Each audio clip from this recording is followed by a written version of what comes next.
Hello दोस्तों, कैसे हो आप सब। उम्मीद है आप सही बहुत अच्छे होंगे और आपकी पढ़ाई भी अच्छे से चल रही होगी। तो दोस्तों जैसे कि हमारा एक्सपेक्टेड एग्ज़ाम दिसंबर है, तो हमारा दिसंबर में एग्ज़ाम हो भी सकता है और नहीं भी। ये कन्फ्यूज़न बहुत सारे बच्चों को रहता है। तो देखिए, जब आपके कैलेंडर में दिसंबर दे रखा है तो आपको एग्ज़ाम दिसंबर में ही मान के चलना है कि हमारा दिसंबर में एग्ज़ाम होगा। और आपने एक अखबार का कटिंग देखा होगा, न्यूज़पेपर में आया था, वन विभाग दरोगा यानी एसआई वाली वैकेंसी। तो देखिए, ये वाला एग्ज़ाम क्लियर करेंगे तभी तो एसआई वाला एग्ज़ाम भी लेंगे। अगर इसी को पूरा नहीं करेंगे तो फिर अगली वैकेंसी का क्या मतलब। तो देखिए, जब नई वैकेंसी दी है तो उनका पूरा पूरा मन है एग्ज़ाम करवाने का, क्योंकि एसआई की बहुत सारे पद खाली हो चुके हैं वन विभाग में। तो इसलिए उनको बहुत ज़्यादा ज़रूरत है एसआई की। तो वो वाली वैकेंसी पूरी करने के लिए उससे पहले ये वाली वैकेंसी पूरी करनी पड़ेगी, वरना बच्चे बोलेंगे कि आपने एक और लॉलीपॉप दे दिया हमको, पिछली वैकेंसी तो पूरी कराई नहीं, फिर एसआई की वैकेंसी कैसे कंप्लीट करा दोगे। तो देखिए, इसलिए आज जैसे आपको मैंने बताया था, यूपीएसआई वाले एग्ज़ाम को पहले कैंसिल कर दिया कि आपका एग्ज़ाम हो गया कैंसिल, आपका एग्ज़ाम नहीं लिया जाएगा। फिर देखिए, एकदम से उसकी डेट दे दी 10 दिन के बाद की कि आपका एग्ज़ाम ले लिया जाएगा। जो बच्चे बाहर पढ़ते थे वो बैठे थे अपना सामान बांधे हुए कि दीपावली की छुट्टियों में घर जाएं। मतलब जो बाहर पढ़ाई करते हैं कि दीपावली पर घर जाएं, या एग्ज़ाम होगा या नहीं होगा, अगर एग्ज़ाम का कुछ क्लियर हो जाए तो हम घर चले जाएं। अगर एग्ज़ाम लेट होता है तो दीपावली मना लेंगे, फिर अपनी तैयारी कंटिन्यू कर देंगे। और एग्ज़ाम नहीं होता है, सॉरी एग्ज़ाम होता है तो मतलब हम रुक जाएंगे, और नहीं होता तो घर जा कर के दीपावली मना लेंगे। तो इसलिए बहुत सारे बच्चों ने पैकिंग कर ली थी और कुछ बच्चे अपने घर आ भी चुके थे कि एग्ज़ाम कैंसिल हो गया, हम चल रहे हैं घर, बाद में करेंगे तैयारी। तो फिर एकदम से आपकी डेट दे दी और ले लिया एग्ज़ाम, तो आपका एग्ज़ाम भी होगा। तो इसलिए एग्ज़ाम डेट से तो हो जाइए निश्चिंत। अब देखना ये है कि दिसंबर के ज़्यादा दिन तो बचे नहीं, यही वाला मंथ मान लो, बाद में दिसंबर में, तो दिसंबर में किसी भी टाइम पे एग्ज़ाम हो सकता है। लास्ट में हुआ तो तुम्हें दिसंबर का स्टार्टिंग मिल जाएगा, और स्टार्टिंग में ही हो गया तो आपको टाइम नहीं मिलेगा। बात कर लेते हैं। कुछ बच्चे पूछ रहे थे कि सर थोड़े इंपॉर्टेंट टॉपिक्स बता दीजिए, जो रीजनिंग में मैथ से आते हैं वो वाले टॉपिक बता दीजिए। तो मैं आज आपको चैप्टर बता दूंगा जो रीजनिंग में मैथ से पूछे जाते हैं, जिन पर थोड़ा आपको फोकस करना है। देखिए, बात कर लेते हैं पहले अपने मैथ वाले। तो देखिए, मैथ में होता है आपका एक सिंपलीफिकेशन, जो स्टार्टिंग में चैप्टर आता है सिंपलीफिकेशन का, वहाँ से आपके क्वेश्चन पूछे जाते हैं। अब क्वेश्चन कैसे पूछ लिया जाएगा, बोल देता है जैसे सम संख्या, विषम संख्या। तो इस तरह की अगर आपको सम संख्याएं और विषम संख्याएं पता होंगी तभी तो आप रीजनिंग में कर पाओगे। जो नंबर सीरीज होती है, वहाँ पे नंबर सीरीज में आपको जो दे देता है कि क्वेश्चन मार्क के स्थान पर क्या आएगा, दो संख्या दे देगा, तीन संख्या, ये वाली इससे रिलेटेड और इस वाली के हिसाब से यहाँ पर क्या आएगा, या एक नंबर सीरीज बूझ लेता है और बताना है कि इसमें गलत कौन सा है। तो वहाँ पर भी सम और विषम संख्याओं का खेल मिल जाता है आपको। और आपके क्वेश्चन में भी पूछ लेता है, एज वाले चैप्टर में भी पूछ लेता है। तो देखिए, अब बात कर लेते हैं एज की। एज से क्वेश्चन कैसे आते हैं, तो रीजनिंग की प्रैक्टिस सेट कराए थे मैंने, आप वहाँ पर भी जा करके देख सकते हो कि एज के चैप्टर से क्वेश्चन कैसे पूछे जाते हैं। आप आपसे क्वेश्चन अटेम्प्ट पूछा रीजनिंग में, क्वेश्चन किसका था, मैथ का, कौन सा चैप्टर, एज। तो मैं आपको बताना चाहता हूँ कि देखिए, सिंपलीफिकेशन और एज, ये दो चैप्टर तो आपके लिए इम्पोर्टेंट है, पढ़ने ही पढ़ने हैं हर हाल में। अब बात कर लेते हैं अपने ग्राफ की। देखिए, आजकल ग्राफ और टेबल से बहुत क्वेश्चन पूछे जा रहे हैं रीजनिंग में। सबसे पहले आपके पूछे गए थे, वीडियो वाला एग्ज़ाम हुआ था, वीडियो के एग्ज़ाम में रीजनिंग आई थी ग्राफ और टेबल से, दो दो क्वेश्चन ग्राफ से, दो दो क्वेश्चन टेबल से। तो उसमें रीजनिंग का जो लेवल था बच्चों के, मतलब मार्क्स का लेवल, तो उनके नंबर बहुत कम हो गए थे रीजनिंग में, क्योंकि बहुत कम बच्चे ग्राफ और टेबल पर फोकस करते थे। जो बड़े लेवल का तैयारी करते हैं उनको तो ग्राफ और टेबल आता था, लेकिन जो छोटे लेवल पर रहते हैं उनको ग्राफ टेबल नहीं आते थे, तो उनके रीजनिंग में मार्क्स बहुत कम हो गए थे। अब बात कर लेते हैं इन दो चैप्टर की परसेंटेज और एवरेज। अगर आपके एग्ज़ाम में ग्राफ और टेबल आता है, जैसा कि प्रत्येक एग्ज़ाम में पूछा जा रहा है, यूपी पुलिस में, जेल वार्डर में, तो संभावित है कि आपके एग्ज़ाम में भी आएगा। तो ये मान के चलिए कि आपके एग्ज़ाम में भी आएगा। अगर आपको ग्राफ और टेबल पर अपनी पकड़ बनानी है, सबसे पहले परसेंटेज और एवरेज दो चैप्टर आपको पक्के करने पड़ेंगे, तब जाके आपसे ग्राफ और टेबल के क्वेश्चन, 5 क्वेश्चन आते हैं, एक क्वेश्चन दे दिया उसी में से 5 क्वेश्चन बनेंगे। तो उसके 5 के 5 क्वेश्चन आप तभी बना पाओगे जब आपके ये दो चैप्टर क्लियर हैं। तो देख लीजिए, ये मैथ का हो गया आपका क्लियर कि मैथ से कौन कौन से चैप्टर पढ़ने हैं। ये 4 चैप्टर आपको क्लियर करने हैं। इन 4 चैप्टर्स को पढ़ लीजिए, आपकी रीजनिंग हो जाएगी। बात कर लेते हैं अपने आगे। बोलते हैं बच्चे सर जीएस का और बताइए।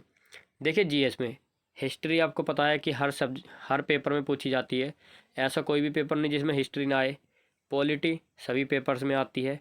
जियोग्राफी, यूपी जी के तो यूपी ट्रिपल एससी का एग्ज़ाम है, यूपी जी के 100% आना ही आना है, हमारे यूपी का ही है, तो यूपी के एग्ज़ाम में यूपी जी के ना आए ऐसा तो हो ही नहीं सकता।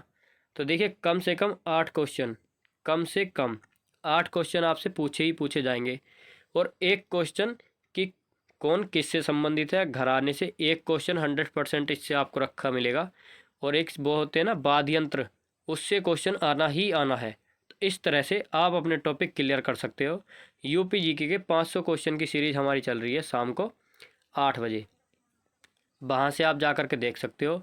अब जैसे वन्य जीव अभ्यारण्य या पक्षी विहार, इस तरह से इनसे भी एक क्वेश्चन 100% आएगा, तो एक एक क्वेश्चन करके आप यहाँ से उठा सकते हो। तो ऐसे अगर आप टॉपिक क्लियर करोगे तो आपका 100% क्लियर हो जाएगा। तो आपके यूपी जीके के अगर आपने इस तरह से तैयारी की अपनी, तो 8 में से 6 अगर क्वेश्चन 8 आते हैं तो 6 100% आप अटैम्प्ट कर लोगे, वो भी सही। 2 क्वेश्चन भी आप अटैम्प्ट करोगे, अटैम्प्ट तो 8 के 8 करोगे, लेकिन 2 में ऐसा हो सकता है कि कुछ नहीं पता है, सब कुछ तो हर कोई नहीं पढ़ सकता। 2 क्वेश्चन अगर बाहर भी चले गए तो 6 आपके बिल्कुल सही होंगे। और ये 2 क्वेश्चन कन्फ्यूजन वाले, तो एक इनमें से भी सही हो जाएगा। तुक्का भी लगाओगे तो तुक्का लगाना है इस तरह से, ये नहीं कि सारे के सारे क्वेश्चन पे तुक्का लगा दिया। 6 क्वेश्चन हमको पता है बिल्कुल पक्के सही हैं, अगर 2 करोगे भी तब भी कोई दिक्कत नहीं है, और नहीं भी करोगे तब भी आपका 2 में से, सॉरी नहीं करोगे तो कोई दिक्कत नहीं है, और कर भी दोगे तुक्का लगा दो 2 में से एक आपका 100% सही हो जाएगा। ठीक है ना। बाकी आपके ऊपर डिपेंड है, जितना आपका वेटेज बनता है एग्ज़ाम का, कि आप काउंट कर लेना। ये बहुत टाइम है, 2.5 घंटे मिलेंगे आपको, टाइम बच जाएगा आपका। आप काउंटिंग कर सकते हो कि हमारे कितने क्वेश्चन सही सही हो गए। अगर आपके सही हो रहे हैं तो फिर आपको तुक्का लगाने की आवश्यकता ही क्या है। आगे बात कर लीजिए। अब देखिए जियोग्राफी पॉलिटी हिस्ट्री में तो ये नहीं बता सकते कि कौन कौन से पढ़ने हैं। पॉलिटी में ये सिर्फ ये बता सकते हैं कि आपने आर्टिकल 1 से 51 के क्या तक 100% याद करके जाना, कोई सा भी आर्टिकल छूटना नहीं चाहिए। आर्टिकल 17 और 19 बहुत ज़्यादा इंपॉर्टेंट है। इम्पोर्टेंट 1 से लेके 51 तक सारे के सारे हैं। बाकी आपको टॉपिक पढ़ने हैं, जैसे राष्ट्रपति पढ़ोगे उससे रिलेटेड सारे आर्टिकल याद कर लीजिए, प्रधानमंत्री पढ़ोगे, राज्यपाल पढ़ोगे, इस तरह से पॉलिटी में आपको टॉपिक क्लियर करने हैं। पॉलिटी पढ़ी होगी सबने, इस समय करना है रिवाइज। जो हमारे रेगुलेटिंग एक्ट 1935, ये भारत शासन अधिनियम 1919, ये मैं आपको करा चुका हूँ 2 वीडियोज़ में, आप उनमें से देख लीजिए। इस तरह से कराए हैं कि 2 की 2 वीडियो में इतने सारे फैक्ट्स बताए हैं, इतने सारे क्वेश्चन आपको 2 वीडियोज़ में करा चुका हूँ कि उससे बाहर आपका उसमें से कोई नहीं जाएगा अगर पूछा जाता है तब। बात कर लेते आगे। बाकी हिस्ट्री में से कहीं से भी कुछ भी पूछ सकता है, ऐसा कोई इम्पोर्टेंट है नहीं, सारे के सारे ही इम्पोर्टेंट हैं। आगे बात कर लेते हैं। देखिए साइंस जैसे बायोलॉजी साइंस में आ जाएगी, फिजिक्स साइंस में आ जाएगी, केमिस्ट्री साइंस में आ जाएगी। तो देखिए इनमें से किसी में से भी एक क्वेश्चन पूछ सकता है। कंप्यूटर बहुत ही ज़्यादा मेन है आपके लिए, कम से कम 5 क्वेश्चन आपको मिलने वाले हैं। इसमें बात कर लेते हैं। देखिए सिलेबस कंप्यूटर का ज़्यादा वाइड नहीं है, वाइड तो है लेकिन आपको पढ़ना है थोड़ा, मतलब इस तरह से पढ़ना है, मेन ऊपर पढ़ लिया, ज़्यादा डीपली जाओगे तो मतलब ये नहीं पढ़ना है कि हाँ इसके फीचर्स क्या है। कोई अगर एक टॉपिक पढ़ लिया, जैसे आप पढ़ रहे हो मॉनिटर की, मॉनिटर ये मॉनिटर वो, आपको पढ़ना है बस ओरल। जैसे कंप्यूटर, सबसे पहला कंप्यूटर कौन सा था, कब आया था, कंप्यूटर की फुल फॉर्म, सारी की सारी फुल फॉर्म से याद करनी है। कीज़ याद करनी है कि Ctrl+F से क्या होता है, इस तरह से याद कर लेने हैं। नॉर्मली कोई भी एक छोटी सी बुक ले लोगे, या लूसेंट के पीछे आपको कंप्यूटर का दिया हुआ है, वहाँ से भी आप पढ़ सकते हो। आगे एनवायरनमेंट और इकोनॉमिक्स, एक क्वेश्चन आपका एनवायरनमेंट से मिल जाएगा और कम से कम 3 क्वेश्चन इकोनॉमिक्स से। अब इकोनॉमिक्स कोई बच्चा नहीं पढ़ता, लेकिन आपको पढ़ना है क्योंकि ये आपके लिए प्लस पॉइंट है, कंप्यूटर और इकोनॉमिक्स। एनवायरनमेंट पढ़ने में बहुत ज़्यादा इंटरेस्ट आएगा, एनवायरनमेंट बहुत अच्छा सब्जेक्ट है और ज़्यादा बड़ा भी नहीं है। तो ये 3 चैप्टर आपको प्लस पॉइंट दिला के जाएंगे, तो इनको आपको पढ़ना है। देखिए स्मार्ट स्टडी करनी है, मैं बोलता हूँ आपसे स्मार्ट स्टडी, और एक होता है हार्ड स्टडी, मतलब हार्ड वर्क। देखिए आप हार्ड वर्क करोगे, लेकिन हार्ड वर्क के साथ साथ क्या करना है, स्मार्ट स्टडी के अंदर आपको हार्ड वर्क करना है। कहने का मतलब ये है, टॉपिक चूज़ कीजिए, उस पर मेहनत कीजिए, तो वो हो गई आपकी स्मार्ट स्टडी। अब आपने लूसेंट उठा ली, मेहनत कर रहे हो कि पहला पन्ना पकड़ लिया कि मुझे ये पूरी बुक पढ़नी है, और पहले पन्ने से लेकर लास्ट तक बिल्कुल एक एक लाइन को रट रहे हो, वो हार्ड वर्क हो गया, लेकिन उसका कोई बेनिफिट आपको है नहीं। क्योंकि जब तक आप लास्ट तक पहुँचोगे, पहली बात पहुँच नहीं पाओगे, बीच में ही बच्चा ड्रॉप कर देता है। पहुँच भी गए तो आप स्टार्टिंग का भूल जाओगे, फिर उसको रिवाइज करोगे इसी तरह से, तो आप सिर्फ उसी बुक में रह जाओगे, बाकी सब्जेक्ट को कब टाइम दे पाओगे। तो आपको चूज़ करना है, पेपर एनालिसिस करने हैं कि देखना है, मैंने आपको प्रीवियस ईयर करा चुका हूँ, देखना है कि किस टॉपिक से कितने क्वेश्चन पूछे जा रहे हैं। प्रैक्टिस सेट कराता हूँ, वहाँ से पकड़िए कि हमारे प्रत्येक प्रैक्टिस सेट में कौन सा चैप्टर ऐसा है जिससे हमेशा क्वेश्चन पूछा जाता है। तो इस तरह से आपको करना है, इसको बोलते हैं स्मार्ट स्टडी। थोड़ी खुद पर मेहनत कीजिए, तभी तो आप कुछ कर पाओगे। जब आपको यही नहीं पता कि क्वेश्चन किस किस टॉपिक से पूछे जाते हैं, तो अब आलतू फालतू टॉपिक भी पढ़ते रहोगे ऐसे ही। आगे बात करते हैं। देखिए अब जैसे जीएस का लेवल बहुत बड़ा है, इतने सारे क्वेश्चन चैप्टर्स में आपको बता चुका हूँ पीछे कि जीएस में ये भी आएगा वो भी आएगा। अब देख लीजिए, अब आपका रह जाता है ये स्टैटिक वगैरह या करंट अफेयर बोल लो। अब मैं इनमें बताता हूँ, मेन वीडियो ये इसी के लिए है कि जो आपको टॉपिक पढ़ने ही पढ़ने हैं, स्टैटिक से रिलेटेड हो या करंट अफेयर से, ये आपके लिए प्लस पॉइंट होंगे, इनको आपको ज़रूर पढ़ना है। और जो मैं बता रहा हूँ, मैं गारंटी के साथ बोलता हूँ, इन सबसे क्वेश्चन 100% पूछा ही पूछा जाएगा। महत्वपूर्ण दिवस, प्रत्येक एग्ज़ाम में एक क्वेश्चन महत्वपूर्ण दिवस से आपको देखने को मिलेगा। किसी दिवस की थीम पूछ लेगा, डेट पूछ लेगा, डेट सेम करके मंथ पूछ लेगा, सब में डेट सेम कर दी और मंथ चेंज कर दिए, तब आपको बताना है। महत्वपूर्ण दिवस आपको ज़रूर याद करने हैं। योजना, केंद्र सरकार व राज्य सरकार दोनों की योजना बतानी है, दोनों की योजनाएं पढ़नी है आपको, 100% पढ़नी है। एक वीडियो में करा चुका हूँ। देखिए अभी पीछे एग्ज़ाम हुआ था, जूनियर वाला एग्ज़ाम हुआ था अभी, टीचिंग वाले बच्चों का, योजनाएं पढ़ाई थी हमने। 2 योजनाएं एज इट इज़ रखी हुई मिली थी जूनियर वाले एग्ज़ाम में। तो इसका मतलब ये नहीं है कि यूपी ट्रिपल एस सी को टारगेट कर रहे हैं हम, तो ये योजनाएं हमारी एसएससी जीडी में ना पूछी जाए। एक वीडियो कराई है, एक वीडियो और आनी बाकी थी, लेकिन बच्चों का कोई अच्छा रेस्पॉन्स हमको देखने को नहीं मिला, तो वो वीडियो वहीं रोक दी गई है। मैं आपको कहता हूँ, अगर आपको मेरी बात पे विश्वास नहीं है, जूनियर वाला पेपर उठा के देखिए, या जूनियर वाले बच्चों को किसी को पकड़िए, वीडियो दिखाइए, उससे पूछिए कि कितने क्वेश्चन आए थे। 2 क्वेश्चन, आपको 2 क्वेश्चन उस एक वीडियो से देखने को मिलेंगे। अब आप खुद समझ सकते हो कि हाँ हमारा आ रहा है या नहीं फंस रहा। पुरस्कार, पुरस्कार से 100% एक क्वेश्चन आएगा। पीटी का एग्ज़ाम था, सॉरी उसमें आया था खेल से। हाँ पुरस्कार 100% आएगा आपका, एक ना कोई पुरस्कार जरूर पूछा जाता है। प्रीवियस ईयर कराया है, पुरस्कार पूछे गए हैं। अगला, नवीन पुस्तक एवं लेखक। देखिए पुस्तक एवं लेखक आपके हिंदी में भी आएंगे, हिंदी की अलग। जो स्टैटिक की पुस्तकें होती हैं, विदेशी पुस्तक भी होती हैं, विश्व वाली जो होती हैं, और अपने इंडिया वाली, जो हमारे हिंदी से अलग राइटर हैं उनकी पुस्तकें होती हैं। तो एक क्वेश्चन आपका पुस्तकों से देखने को मिलेगा। सूचकांक 100.10%, 100% को छोड़ो, 110% आपको सूचकांक से आपका एक क्वेश्चन जरूर मिलेगा, पक्का मिलेगा, लिख के रख लो आज। सूचकांक से मिलना ही मिलना है। पूछ सकता है कि प्रथम स्थान किसका है या भारत का स्थान कौन सा है, दोनों ही चीज़ें याद करनी है। नेक्स्ट क्वेश्चन, कोविड-19। कोविड-19 कितनी बड़ी दिक्कत हुई थी सबके सामने, इतना बड़ा पैंडेमिक। देखिए कोविड-19 से आपका क्वेश्चन बन सकता है, जीएसटी से आपका क्वेश्चन बन सकता है। 110% आपका जनगणना से क्वेश्चन पूछा जाएगा, और जनगणना में यूपी जीके में 100% 2 क्वेश्चन जनगणना से आने वाले हैं।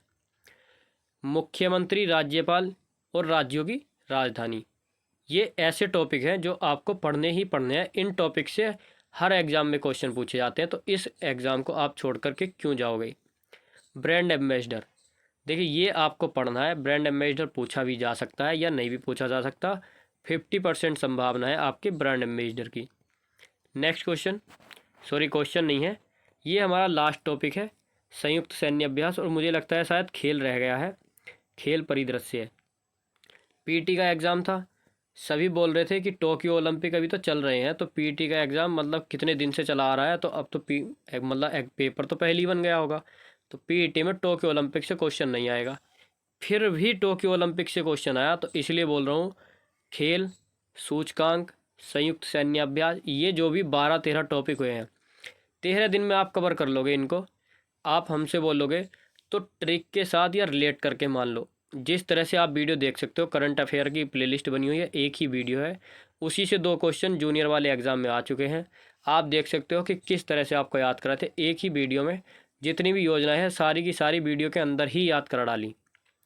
2 क्वेश्चन फंस गए तो 2 नंबर एक वीडियो से, क्या दिक्कत आ रही है?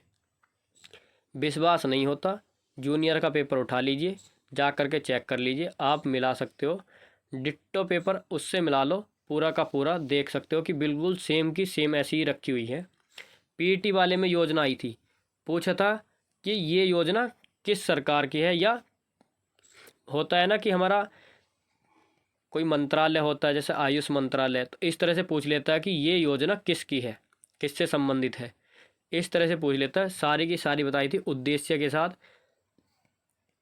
किस राज्य की है, क्या उद्देश्य है, बिल्कुल बता रखा है, आप जा कर के देख सकते हो। तो ये तो थे आपके जो भी डाउट्स थे उनसे रिलेटेड कि आपको मैथ में क्या पढ़ना है, आपको जीएस में किस टॉपिक पर ज़्यादा ध्यान देना है। रीजनिंग का टॉपिक मैं आपको सारे के सारे बता चुका हूँ जो भी है।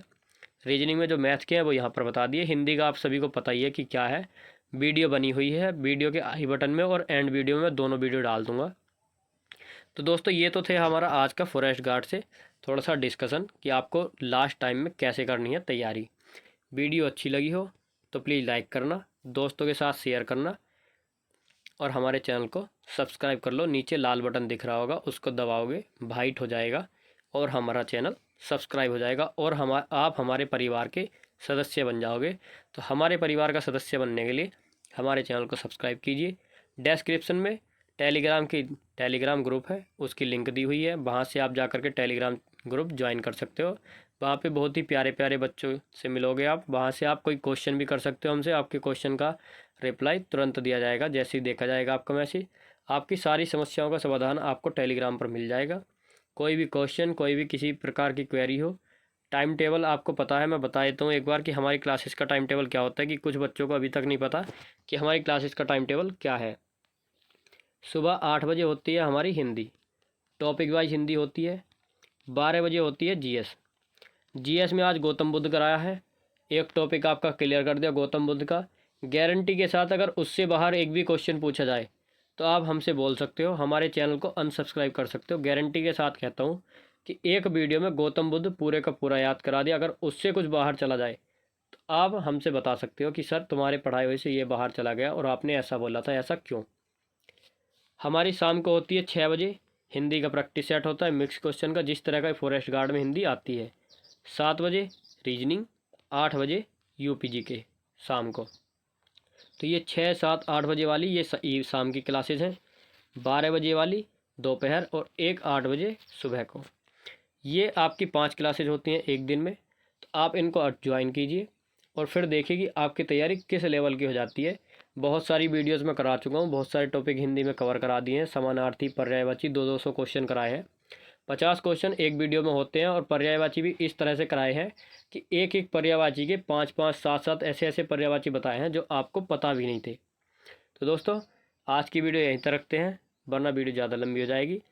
अगर वीडियो अच्छी लगे तो प्लीज़ लाइक करना और चैनल